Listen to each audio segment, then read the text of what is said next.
Cuando este hombre murió, su reputación como el Calvino de Inglaterra, que es como se le ha llamado, se estableció firmemente. Conocido también como el príncipe de los puritanos, este hombre comenzó a escribir cuando tenía 26 años. A la postre se convertiría en un escritor popular y prolífico que en 41 años completaría más de 80 obras, muchas de las cuales se convirtieron en clásicos cristianos. Bienvenidos a este resumen de la vida de John Owen.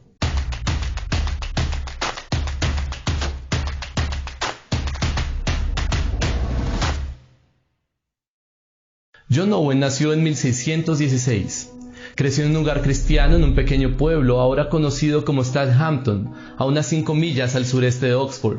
Su padre, Henry Owen, un puritano apasionado, era el ministro de la iglesia parroquial allí. A los 12 años, Owen fue enviado por su padre al Queen's College de la Universidad de Oxford. Allí obtuvo su título cuando tenía 16 años. Luego estudió para su maestría que recibió en 1635. Se dice que durante estos años estudió entre 18 y 20 horas cada día. Todo parecía estar listo para que Owen siguiera una carrera académica. Pero las autoridades eclesiásticas de ese momento se habían propuesto suprimir al movimiento puritano, y con ese fin había comenzado una purga de las iglesias y universidades. En 1637, Owen no tuvo más alternativa que abandonar Oxford y convertirse, junto con muchos otros puritanos que se negaron a conformarse con la iglesia establecida, en un capellán privado. Finalmente encontró empleo en la casa de Lord Lovelace, un noble simpatizante de la causa puritana. Sin embargo, cuando estalló la Guerra Civil Inglesa en 1642 y Lord Lovelace decidió apoyar al rey, Owen dejó su servicio y se mudó a Londres. Llevado por la obra del Espíritu Santo. El traslado a Londres fue providencial. En primer lugar, lo puso en contacto con algunos de los principales defensores de la causa parlamentaria, los predicadores puritanos que vieron la lucha entre el rey y el parlamento en términos de la lucha entre Cristo y las fuerzas anticristianas. Además, en 1642, Owen estaba convencido de que la fuente final de autoridad eran las Sagradas Escrituras y además creía en las doctrinas ortodoxas históricas. Pero aún tenía que experimentar personalmente al Espíritu Santo, dándole la seguridad de que era un hijo de Dios. Owen encontró esta seguridad un domingo cuando decidió ir con un primo a escuchar a Edmund Calamy el Viejo, un famoso predicador presbiteriano de la iglesia de St. Mary's. Al llegar a esta iglesia, se les informó que el conocido predicador no iba a predicar esa mañana. En cambio, un predicador de campo, cuyo nombre Owen nunca descubrió, iba a reemplazar a Calamy. El predicador tomó como texto esa mañana Mateo 8:26. ¿Por qué teméis, hombres de poca fe? Resultó ser un mensaje que Owen necesitaba escuchar y abrazar. A través de las palabras de un predicador cuya identidad se desconoce, Dios le habló a Owen y eliminó de una vez por todas sus dudas y temores sobre si era realmente regenerado o no. Ahora tenía la certeza que había nacido de nuevo. El impacto de esta experiencia espiritual le dio a Owen la profunda convicción interna de que él era realmente un hijo de Dios y elegido en Cristo antes de la fundación del mundo, que Dios lo amaba y que este Dios era el Dios verdadero y vivo.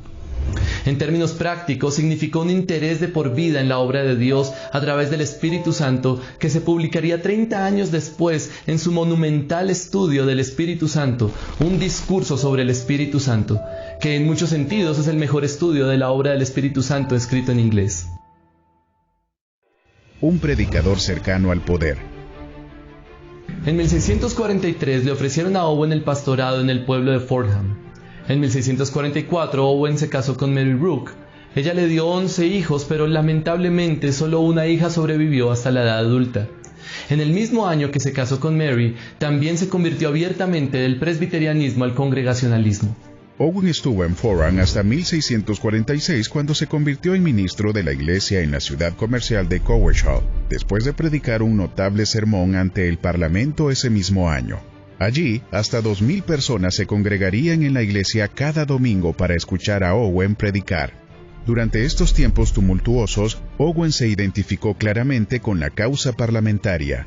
Desarrolló una amistad con la creciente figura militar Oliver Cromwell y lo acompañó en sus campañas de Escocia e Irlanda.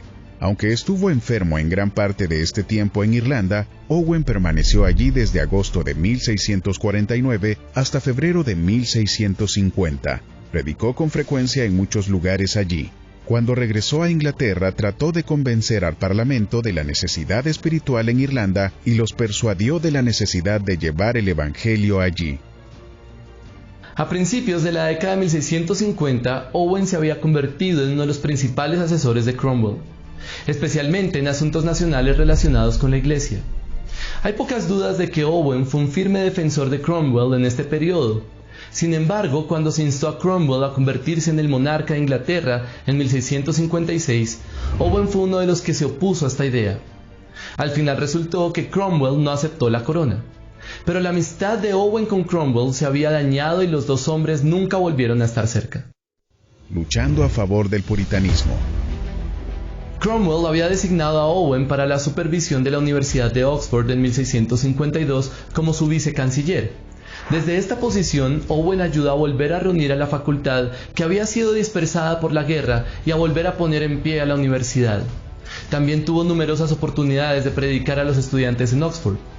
Una obra importante sobre la santidad surgió de su predicación durante este periodo, La mortificación del pecado, que de alguna manera es el más rico de todos los tratados de Owen sobre el tema del pecado. Oliver Cromwell murió en septiembre de 1658 y las aspiraciones puritanas comenzaron a desmoronarse. En el otoño de ese año, Owen desempeñó un papel vital en la elaboración de lo que se conoce como la Declaración de Saboya, que le daría bases a las iglesias congregacionalistas para los días difíciles que se avecinaban. Solo unos días después de la muerte de Cromwell, Owen se reunió con otros 200 líderes congregacionalistas, incluidos hombres como Thomas Godwin, Philip Nee y William Bridge, en la capilla del antiguo Palacio de Saboya en Londres. Uno de los resultados de este sínodo fue una recomendación de revisar la Confesión de Fe de Westminster para las iglesias congregacionalistas. Tradicionalmente a Owen se le atribuye la escritura del extenso prefacio que vino antes de la Declaración de Saboya. Las luchas finales. En 1660, varios compañeros líderes puritanos de Cromwell, temerosos de que Gran Bretaña cayera en anarquía, le pidieron a Carlos II, que vivía en el exilio en el continente, que regresara a Inglaterra como su monarca. Los que llegaron al poder con el rey estaban decididos a que los puritanos nunca más volvieran a tomar las riendas de la autoridad política. Durante el reinado de Carlos y el de su hermano Jacobo II, la causa puritana fue salvajemente perseguida. Después de la Ley de Uniformidad de 1662, que requería que toda celebración religiosa se realizara de acuerdo con la Carta del Libro de Oración Común, todas las demás formas de culto fueron declaradas ilegales. Varios amigos cercanos de Owen, incluido John Bunyan, sufrieron multas y encarcelamiento por no cumplir con estas leyes. Aunque Owen fue protegido del encarcelamiento real por algunos amigos poderosos, llevó una asistencia precaria hasta su muerte. Una vez estuvo a punto de ser atacado por una multitud que rodeaba su carruaje. En un momento se sintió tentado a aceptar la oferta de un refugio seguro en Norteamérica cuando los líderes puritanos de Massachusetts le ofrecieron la presidencia de Harvard, pero Owen sabía claramente dónde debía estar. Pero estos años también fueron de gran fecundidad literaria. Su exhaustivo comentario sobre la Carta a los Hebreos apareció entre 1668 y 1684. Un discurso sobre el Espíritu Santo se publicó en 1674 y una obra influyente sobre la justificación, la doctrina de la justificación por la fe, en 1677. Meditaciones y discursos de Owen sobre la gloria de Cristo fue escrito bajo la sombra de la muerte en 1683 y representa el testimonio moribundo de Owen sobre el valor y la alegría inigualables de vivir una vida para la gloria de Cristo. John Owen murió el 24 de agosto de 1683. Fue enterrado el 4 de septiembre en Bonehill Fields, en Londres, donde los cuerpos de muchos de sus compañeros puritanos fueron enterrados también. Su obra literaria final es una carta a un amigo cercano, Charles Fleetwood, escrita 2 días antes de su muerte. En ella le dijo a su amigo: «Estoy dejando el barco de la iglesia en una tormenta, pero mientras el gran piloto esté en él, la pérdida de un pobre remero será insignificante. Vive, ora y espera pacientemente y no te desesperes. La promesa es invencible de que nunca te dejará ni te abandonará. La contribución de John Owen.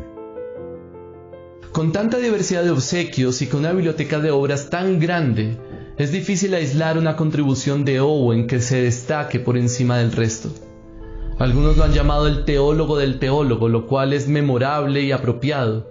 Pero el legado más completo de Owen es quizás mejor resumido por Joel Beeke y Randall Peterson en su maravillosa obra Meet the Puritans. La amplia gama de temas tratados por Owen, la perspicacia de sus escritos, la naturaleza exhaustiva de sus estudios doctrinales, la profundidad de su teología y la calidez de su devoción explican la gran estima que tiene entre los que conocen sus obras.